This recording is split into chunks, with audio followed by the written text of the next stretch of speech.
साथ दीप्ति गोयल और आप देख रहे हैं ट्रू इंडिया न्यूज। आइए रुख करते हैं अब खबरों की ओर। गोविंद कल्ला का नमस्कार। मैंने भारतीय जनता पार्टी के प्रत्याशियों के लिए जो गीत लिखा है उसके बोल हैं, जनता सब संकल्पित है, जनता सब संकल्पित है और मोदी है तो मुमकिन है। जनता सब संकल्पित है, मोदी है तो मुमकिन है। सबका साथ है ध्येय हमारा, विश्वास सभी का हम पे है। विकास है उद्देश्य हमारा और प्रयास सभी का संग में है।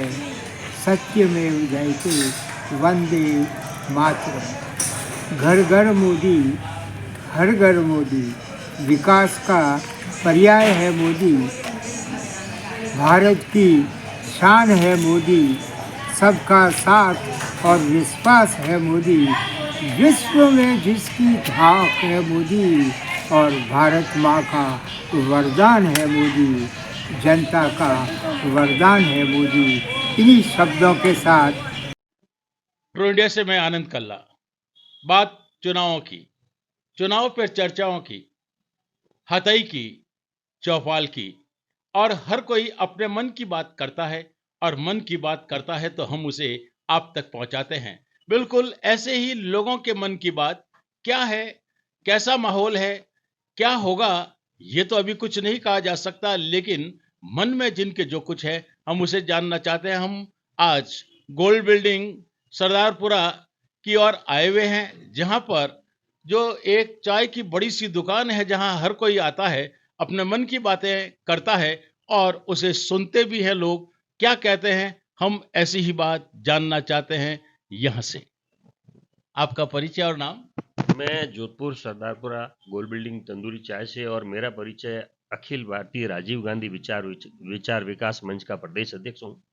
और आपसे जो भी आप सवाल मेरे से पूछना चाहेंगे या कोई जानकारी लेना चाहेंगे, मैं उसके बारे में डिस्कस करना चाहता हूँ। बड़ी अच्छी बात कही। पहले आपने कहा कि तंदूरी चाय और चर्चा चाय पर होती है।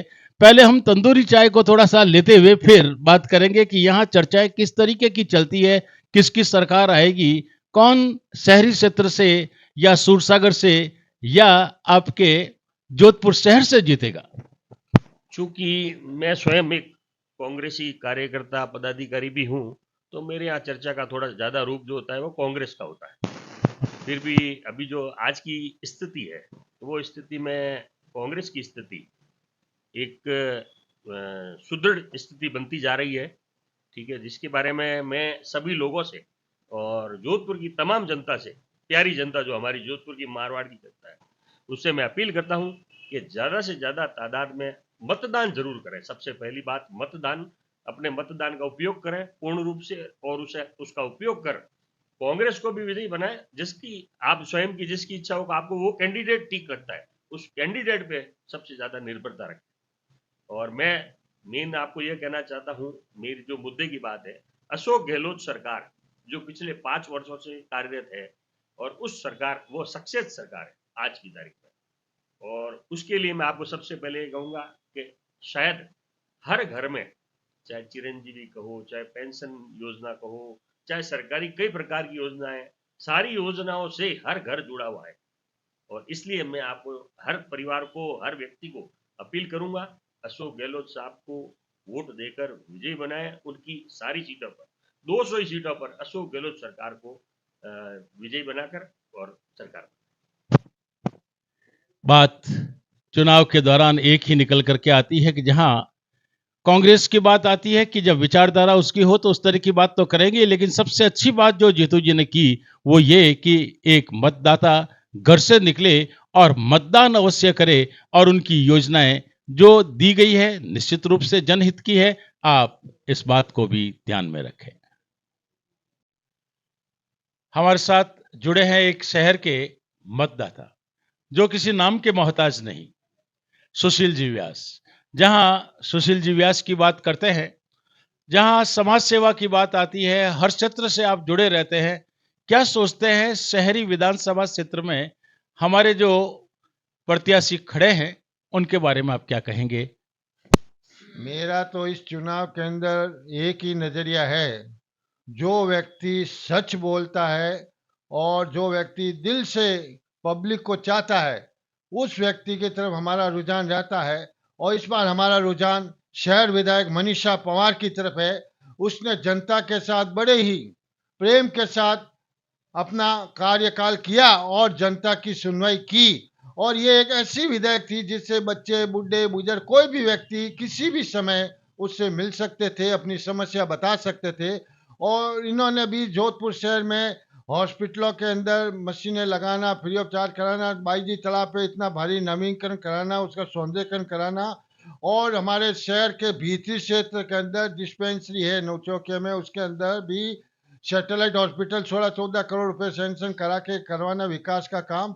और भी कई जगह उन्होंने बड़े बड़े चौराहे पे सर्कलों को बनाना, रोडें बनाना, और इंग्लिश मीडियम स्कूल की सिफारिश करके जोधपुर में इंग्लिश मीडियम स्कूलें चालू कराई। इस तरह मनीषा पंवार का शहर की तरफ बड़ा प्रेम भाव रहा जनता के साथ, इसलिए हमारा रुझान और जनता का भी रुझान, मुझे लगता है, मैं फिरता हूँ जो पब्लिक के बीच में, तो जनता का भी रुझान मनीषा पंवार की तरफ लग रहा है। वो इसीलिए लग रहा है, पार्टी की बात नहीं है, व्यक्तित्व इसका खुद का जो है ऐसा है कि पब्लिक इसको चाहती है, जस्ट लाइक लीडर। हम ये भी जानना चाहेंगे कि अगर शहर के विकास की ओर आगे कुछ काम करना हो, सीवरेज की जो समस्या रहती है, पानी जगह जगह इकट्ठा हो जाता है, जहां सड़कें टूटी हुई रहती है, उनके विकास के लिए भी कभी आपने इसकी बात की है? इसके लिए मैंने बात की थी इनसे कि काफी जगह पे सीवरेज लाइनें जो उस जमाने की है चेंज होनी चाहिए, तो काम शुरू है। जैसे बालवाड़ी स्कूल के सामने शिवाजी गेट तक बड़ी सीवरेज लाइन डाली जा रही है, और भी टेंडर हो रहे, आचार संहिता लग गई, रुक गई है, और भी सड़कें वगैरह, गटर लाइनें वगैरह, ये सब है। और ये सब काम आगे होगा डेवलपमेंट का। और भी जो चीज, जो काम बाकी रह गए हैं जोधपुर शहर के विकास के लिए, वो मनीषा पंवार ने वादा किया है कि मैं सब काम करके दूंगी। सुशील जी, हम एक और बात जानना चाहेंगे कि जहां अतुल जी बंसाली पिछली बार भी थे, इस बार भी है, क्या सोचते हैं आप कि अगर वो आ जाए तो क्या विकास की गंगा और नहीं बह पाएगी? वो आज जो मैंने उनकी बातें सुनी है, वो रटे रटे तोते की तरह बोलते हैं। वो मोदी जी के वो कार्यकाल काम बताते हैं। मैंने कहा शहर है, शहर के जो समस्या है आपको मालूमात होना चाहिए। अगर जिनको मालूमात ही नहीं होता है कि शहर की समस्या क्या है, वो फालतू दंगे की इधर उधर की बातें, मैंने उसमें कोई लेना देना नहीं है। विकास की बात बताओ, वो बात वो कर नहीं रहे। हमारा एक और सवाल जो आपसे रहेगा, इस बार मनीषा जी की अगर आप बात कर रहे हैं तो जीत का अंतर कितना हो सकता है? देखिए, चुनाव के अंदर पहले माहौल था टक्कर का। पहले जो मनीषा जी खड़े थे उस टाइम लग रहा था पब्लिक को टक्कर है। इस बार तो पब्लिक, जनता कह रही है, और जो स्वागत मनीषा जी का रोड रोड पे हो रहा है, तो ऐसा लग रहा है ये मनीषा पंवार तो एक तरफा फैसला होने वाला है, जीती हुई है, ऐसा लग रहा है पब्लिक के स्वागत और पब्लिक के रुझान से। पिछली टाइम लगा था टक्कर है, अब की ऐसा लग नहीं रहा है। अब आप खुद अंदाज लगाइए क्या माहौल है।